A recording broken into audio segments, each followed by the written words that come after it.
Abaqube iyo Sheikh Bakar Safalo ayaan qabrigoodii helay.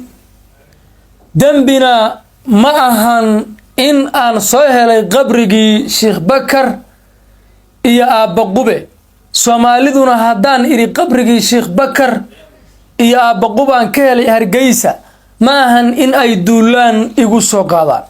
ninkan waa shakhsiga ka soo jeeda qowmiyadda Oromada ee dhawaan booqday magaalada Hargeysa. waxa uu cadeeyay in uu joogo dhulkii awowayaasha isagoo isku sawiray taalada Hargeysa ee diyaaradda ciidankii Soomaaliya ay saaran tahay. ninkan ayaa muran badan dhaliyay iyadoo dhalinyaradii magaalooyinka Hargeysa, Burco iyo Berbera ay duulaankii ugu cusla ku qaadeen. waxaana ay sheegeen dhalinyaradu in la joogo xilligii Oromada ku sugan deegaanada maamulkaasi laga sifayn lahaa deegaanka. barnaamijkan ayaan idinkula wadaagi doonaa, waxaan halkan idinku cadeyn doonaa in shakhsigan uusan ahayn kaliya nin dhalinyaro ah oo Facebooker ama YouTuber ah, uu yahay shakhsi ka tirsan nidaam ay qowmiyadda Oromadu dejiyeen oo lagu oromiyeynayo Soomaalida ku sugan deegaanka Soomaalida iyo Soomaalida markaasi Jamhuuriyadda Soomaaliya ku sugan.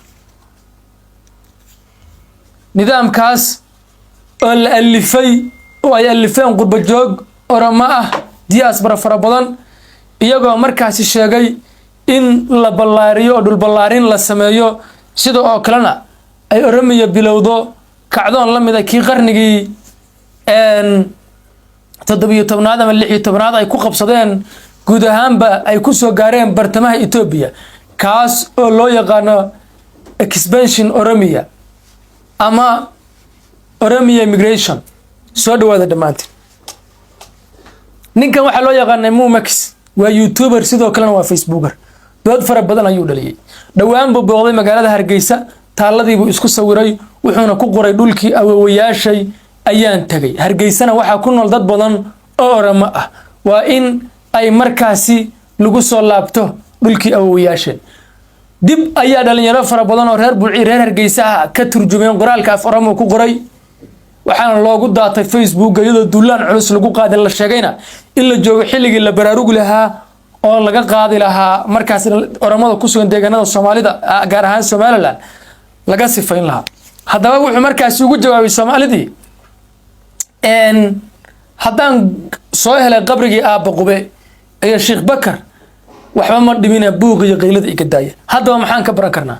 waxaan ka baran karnaa in si xawli ah ay ku socdaan qorshayaal la rabo in la hirgeliyo sanadooyinka soo socda.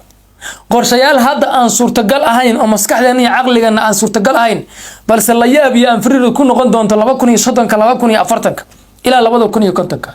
haddaba qorshayaashaasna waa qorshayaal laga shaqeeyay, khuburo ay u fariisatay, waxaana xilligan qatarta ugu culus wajahaya deegaanada maamulka Puntland uu ka taliyo iyo deegaanada maamulka Somaliland uu ka taliyo, iyadoo halkaasi ay soo gaareen kumanaan ka soo jeeda deegaanka Oromada.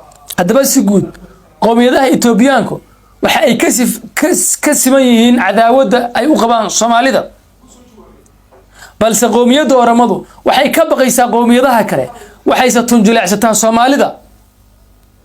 waana waxa dardar gelinaya in Oromo badan ay ku soo dhiiradaan in intay deegaanadeena imaadaan isku sawiraan ay qaab noocaas u hadlaan. waxaana sahlaya oo u sahlaya maamulada meeshaas ka taliya oo markaasi siyaasadaha gurcan ee Soomaaliya dartood u hoosgalay cadawga. tusaale Muuse Biixi waxa hortiisa laga qaaday Garowe kuwa xintama waxa iga xiga Amxaar xurmiye sharaf u la nool maliye cadow xamar ka daran. halka madaxweyne Dani waa madaxweynaha Puntland dhawaan howlgallada ay sameeyeen booliiska Puntland uu ku amray inay joojiyaan kadib markii looga yeeray safaaradda Ethiopia ama qunsulka Ethiopia ay ku leedahay magaalada Garowe, isagoo dhaqaale looga ballan qaaday shirkadda Ethiopian Airlines. waxaan halkaasi jooga shakhsi qoyska Dani ah oo markaasi qaabilsan wakiilna ka ah diyaaradda Ethiopian Airlines ee Puntland timaada, wuxuuna bishii qaata lacag kumanaan dollar ah iyadoo guud ahaanba la joojiyey raafkii oramada ee lagu samayn lahaa Puntland haddaba waxaa loo baahan yahay dhalinyarada magaalooyinkaas Burco Hargeysa Berbera Garowe iyo Boosaaso ku sugan inay fadhiga ka kacaan oo siyaasiyiinta danaha khatarta ah ee cadawga guracan wata inaan dhag jalaq loo siinay la difaacdo qowmiyadda Soomaaliyeed iyo isirkan Soomaaliga ah Soomaalidu si kasoo siyaasad isku hayso waa in waxyaabaha masiiriga ah ee khatarta inagu noqonaya dhamaanteen aynaan u dulqaadan waxaan idin xaqiijinayaa in oramadu qurba joogtooda iyo diyaasbaradooda ay cadeeyeen inaan Soomaalida dagaal la gelin oo ay nooga adkaanayaan say qabaan iyagu waxay leeyihiin Soomaalida hadaan dagaal la galno way naga adkaanayaan waa in Soomaalida intii dagaal la gali lahaa tira badni lagu hafiyo haddaba waan ka digaynaa qatartaas waa in si degdeg ah loo bilaabo kacdoon ballaaran oo ka dhan ah qolyahaas malihin hal la dilo waa in baabuur inta la kireeyo deegaanadoodii lagu celiyo aad baan idin salaamay